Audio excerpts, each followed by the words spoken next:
When did you realize you were not okay? Realizing I was not okay was a gradual process. So let's not say it's a moment.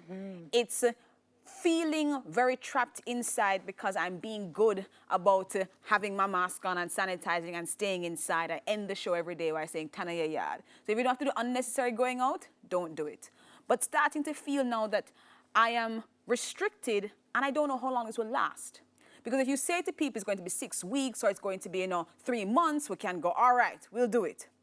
I think it hit me in September that this is going to be never ending. Like this, I don't have a date, I don't have a time, and I remember wanting to go out one night to get some work done. I was in the mood to do some work, I couldn't do work at home, I wanted to go out, and it was after curfew. And that's when it hit me that I couldn't go out. It was against the disaster risk management orders. But not only that, you just could not go out, nowhere was open. And that's when I think it hit me that the way we live life has changed, and I was doing it as a short-term, all right, welfare, a little bit sort of thing. And everything had shifted. And so I think in that moment I grieved, because it's no longer just holding on until you can go back. It's grieving and having to let go of everything because going back's no longer an option. Yeah. So that spurred you to, I need to talk about this. Yes. And I need to talk to somebody who can help me understand what I'm feeling, process what I'm feeling. Yes. You had been to therapy before. Yeah, and I'm such a passionate advocate for therapy. I love therapy. I think there's no real reason for you to reinvent the wheel. Why is it that you'll be sitting down there figuring out how to cope with something if somebody has already gone to school, there's a science, there's a way to do it, and they can level you up immediately? Kind of like going to the gym or going on an exercise program. You go, I want to lose 10 pounds. I may be able to work on it on my own. And I did a lot of work on my own.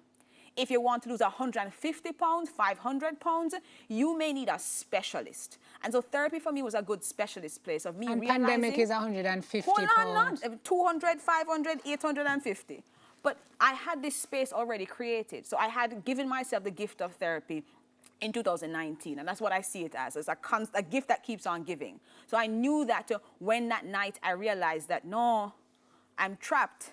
I cannot leave, and I've lived my life and I've organized my life in such a way that I can go places and I can do things. So that night when I realized that COVID meant I no longer would be able to do that, and so much of my sense of equilibrium depended on being able to go out and see people and do things and walk out wherever I felt like, I had what I like to call an emergency therapy appointment. Just a decision to go to somebody and talk to them and say, hi, what's going on? And can we fix it? And the most beautiful part of that entire visit was her saying, it's perfectly normal.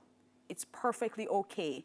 What you're feeling is perfectly normal in a global pandemic where everything has shifted, where you're uncertain, you're anxious about what happens tomorrow. It's normal. And that was life-changing for you. How do you know that this is normal? Everybody else looks fine. Everybody else looks like they're going along in their own way. I am falling apart. I'm losing my mind. I feel like I'm trapped inside my house.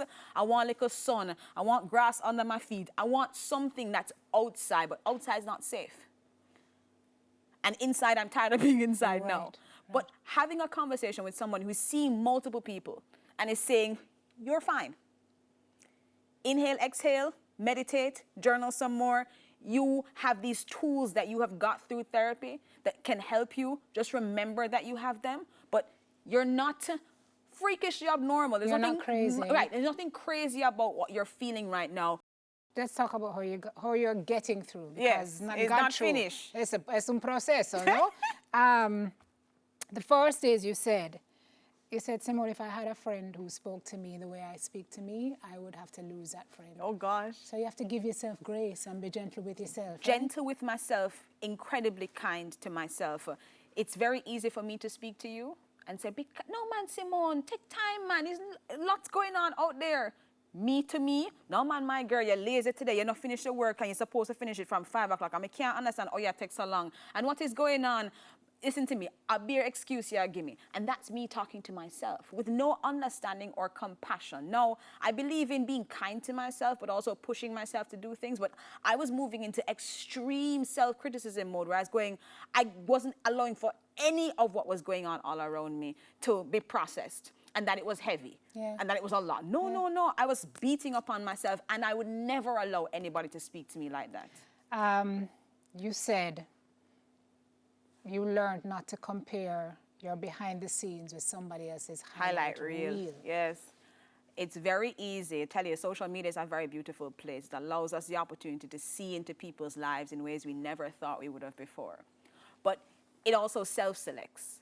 What you choose to post tells a story. So when I was seeing pictures and stories of people who were going to XYZ and doing XYZ, when they were sitting at the dining room table going, how the pay cut going to work, or when they were struggling with their child and their child is crying because the work can't finish and they don't know how to assist their child, when they were sitting down and going, all my plans and dreams have fallen apart, when people had to move and go to places that they didn't want to and they weren't comfortable moving to because they didn't have enough money, nobody posted that.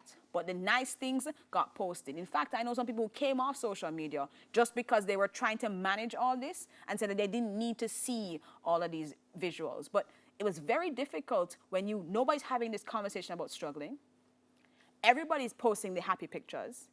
You are looking around and you're having conversations, but what they're posting or what they're saying isn't matching up to what you know is going on. Right. Gotcha. There's a planning phase that you kind of jumped into for this. You call it fear setting, something you read about. Tim Ferriss. I think is very useful for the folks watching tonight. Tim Ferriss he's a writer and a podcaster and a blogger, and he has this idea called fear setting. Part of what drives your anxiety, part of what drives your mind constantly rolling around and around in circles, coming up with panic plans, is that you don't quite have a plan. You're panicked about what may happen. You're not quite sure what to do if something happens. So fear setting says, write down the worst case scenario. If you do lose your job, who do you call first? Not just what will you do broadly. Who do you call first? Who do you call second? Persons. Which persons? Phone number beside it. Which bank account do you go into first and raid? Which investment do you break into? Which cousin do you call and remind them they owe you $15,000 and send it back? Who do you go to? Where do you move to? Who do you, it's practical plans that are broken down. So it stops it moving from, oh my gosh, I may lose my job, to you now having a concrete plan. What will happen if I lose my job? And you start going down that rabbit hole of, and if this happens, and so the worst that happens, because you've gone down this rabbit hole now of all the bad things that may happen, you feel at least secure that you have a plan. Correct. No, not everything's sorted out, but at least you have a starting point. Part of why you can't sleep at nighttime is because you're going around and round in circles in your head, but with no concrete plan to at least help you, it makes it very, very difficult for you to feel that that weight is moving off any at all. Correct, and that has helped in addition to the other tools. Oh, I have my plan worked out. I know that worst come to worst. I know what the next plan is. Packing up, going to X, Y. I know, and that gives me a sense of security. It doesn't make everything disappear. I'm not being unrealistic. Right. We're still in the middle of the global pandemic. Right. But it does help me to have concrete plans, along with journaling and helping me write out what's going on in my mind, helping me be aware and mindful of this present moment. How do you feel right now? You said that you would like for people to understand that therapy is not about... You're not broken. It's not to fix you. There's nothing wrong with you. There's nothing deficient about you. There's nothing that you need to correct. There is nothing that is so wrong. You're not carrying tape there. You're okay. To patch up yourself. You're fine. What it is a way to help you and assist you. Think of like a personal trainer at a gym. There are extra levels to this thing. There's somebody who can help you, and you don't have to reinvent the wheel. Think of it as a way to level yourself up. In the same way, go to a hairdresser because she's an expert, and she's the one that does that. Go to somebody who has some expertise in figuring out somebody's thorny issues. And there's been decades of work on this and hundreds of years of philosophy around this sort of thing. There is help to be gained. And if you can't go to a therapist, because I said go to a therapist and people are like, my girl, that costs money. Right. I'm like, let's be reasonable here. It's true. YouTube videos are really helpful. You can get books. I'm into Stoicism, so you can read Marcus Aurelius, which is kind of rough, but he was emperor during a pandemic. So really, very applicable sorts of things. Brené Brown. There are people out there, there are things that can help support you until you can make that step. But if you feel that you could just use that extra help that your friends can't provide, a therapist is a wonderful, wonderful thing. And I love my Investment. therapist. Investment. And what you said is, it's not that you're broken, but you are given something to handle that you just don't have the tools to You don't carry. have the tools, and your friends don't have the tools. Your friends are helping you, Simone. Simone, when you're going through something rough, your friends say, oh gosh, really? That's what's going on? But they don't know how to help you. And your toolkit may be all used up with all the tools you already have. My therapist gave me a set of tools that I didn't know existed. She gave me a skill set that I still use to this day that helps me, and I never knew that I could even go find them. Right. Like, wow. So it's about being able to get help to deal with something you've never dealt with before. Never dealt with before, but you don't have to do alone. And that's what we want to move people from. This idea that you have to reinvent the wheel, that you have to go through this challenge by yourself. Gosh, you go to professionals all the time to paint your house and everything. Why wouldn't you go to somebody as an expert to be able to say to you, oh, this thing you're going through, I've seen it before. There's a whole learning around it. Let me help you. Love that. And that's why we did the show tonight, because we know that a lot of people are where Jodi is, where I am. It's a tough time. And a lot of us are struggling and we're not talking. So maybe if we talk some more and share some more and seek the help that we need, then we can get through this a little better and navigate it a little easier. So thank you so much, Jodi. Thank you for the space, Simone. Yes, for sharing with us. I feel good. I feel like this has spurred a conversation and we need to talk some more post this show. I think so. You've done a good thing, lady. All right, time to close out the show with our affirmation. So we live now in a world of certain uncertainty, going through a difficult situation with no end in sight. It is terrible and terrifying all at the same time, and it is causing so much stress and strife on just about everybody, if we're honest. I mean, if there's ever a time that community has been crucial, it is now, during COVID, with all the angst and anxiety it has created. Are you struggling? Do you know somebody who is? How can we help uplift each other? Yes, we have to be physically distant, but please check up on your weaker friends. And while you're at it, can you check in on your strong friends too? Because it is very likely that they are not doing well either right now.